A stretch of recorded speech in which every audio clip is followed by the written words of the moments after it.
ლეგნიცის ბრძოლა 1241.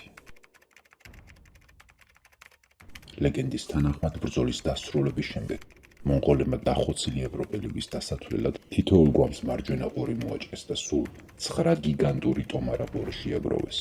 თავად ჰენრი მეორეს კი თავი მოჰკვეთეს და შუბზე წამოსმული ლეგნიცის ციხესიმაგრესთან ატარებდნენ ქალაქელების დასაშინებლად.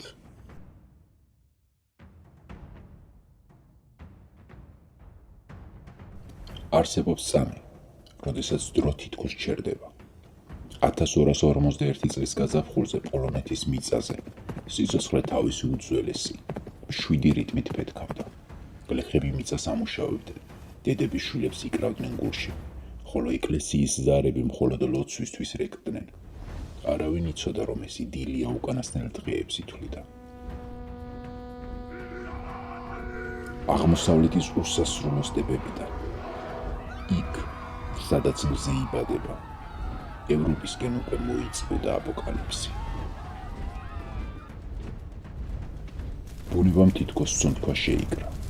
ჰორიზონტზე შავი ღრუბელი გამოჩნდა. ეს არ იყო წვიმის მომასწავლებელი ნიშანი. ეს იყო მონღოლთა ურდო, დაუნდობელი და უძლებელი ძალა, რომელმაც სამყაროს ნახევარი უნდა ერქვა.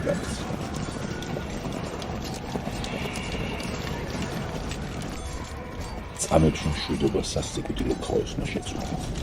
უიარაღო პანიკაში ჩავარდნენ ქალები და ბავშვები, მოცლიანები გარკვეული, თუმცა გადარჩენის გზა აღარსად იყო.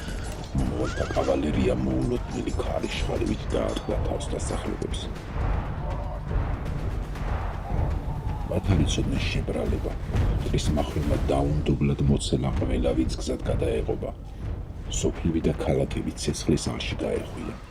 აბრიალებული სახლების ფონზე სიცოცხლით სავსე მიწა, სისხლისა და ფერფლის უდაბნოდ იქცა. დამპყრობლები უკან მხოლოდ სიკვდილსა და მბოლავ ნანგრევებს ტოვებდნენ. თუმცა ევროპა ბრძოლულად არ განებდებოდა.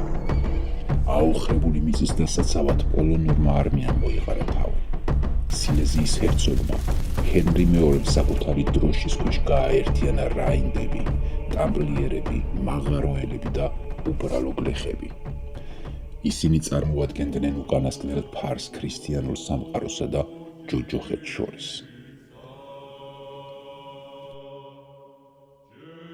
სანამ სისხლის ხურა დაიწყებოდა, ველზე ეპისკოპოსი გამოვიდა. მან ჯვარი აღმართა ზეცისკენ და სასიკვდილოდ განწირული არმია დალოცა. უპალო, ყოვლის შემძლეო, მეუფეო ცისა და მიწისა, გადმოხედა შენ შვილებს, რომლებიც დღეს შენი სახელისა და ჩვენი სამშობლოს გადასარჩენად აღმდგარან. განამტკიცე მათი მკლავი, შეჰმადე სიმამაცე მათ გულებს და აქციე მათი מחვილები შენი სამართლიანობის იარაღად. და თუ ამ ველზე ჩვენი სისხლი უნდა დაიყვაროს, მიიღე ჩვენი სულები სასופველში, ვითარცა წმინდა მოწამეებისა. აკურთხე ეს ლაშქარი, რამე თუ შენია ძალა და დიდება, უკუნითი, უკუნისამდე. ამინ.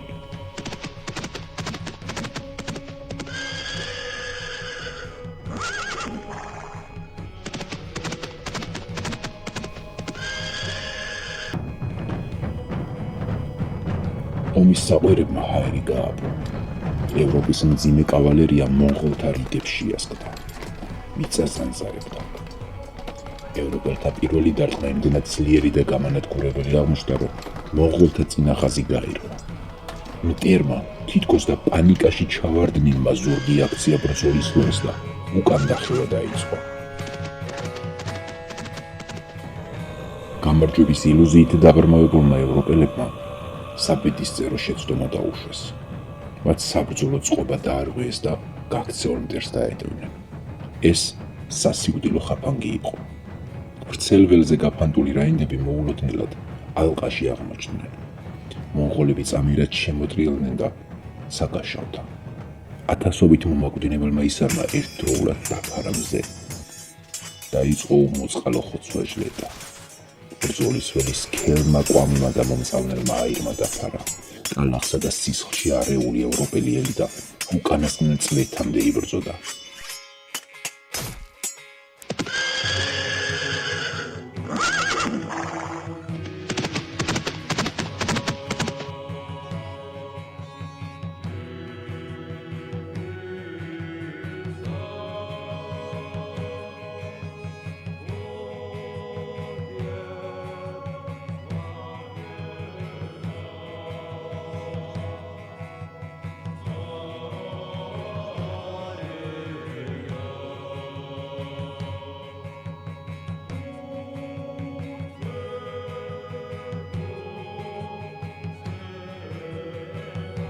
ჰერცოგი ჰენრი ლომივით იბრძოდა მტრის, ათეულობით მეომარიც კი განგმირა, მაგრამ ძალები უთანასწორო იყო.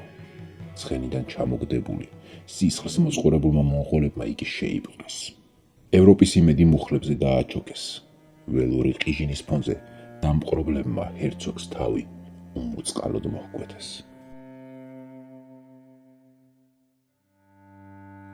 გამარჯვების აღსანიშნავად და გადარჩენილთა ფსიქოლოგიურად გასატეხად მონღოლებმა ჰენრის სისხლიანი თავი გრძელ სარზე წამოაცვეს და ბრძოლის ველზე ამაზრზენის ზეიმით ჩამოატანეს. ქრისტიანული ევროპის დამცველის თავი ახლა სტეპების მომთაბარეთა ტროფიად ქცეულიყო.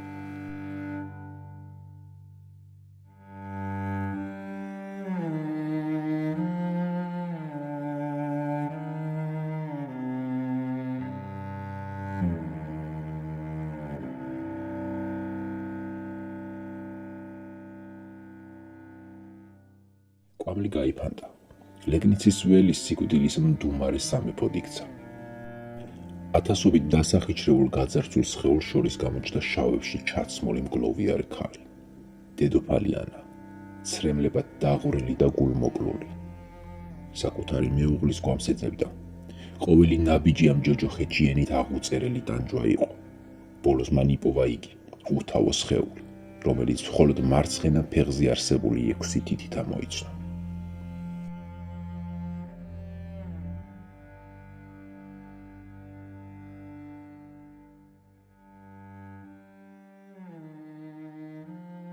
დედოფლის ქვითინი შეერწყა მიტოვებული ველის სიჩუმეს.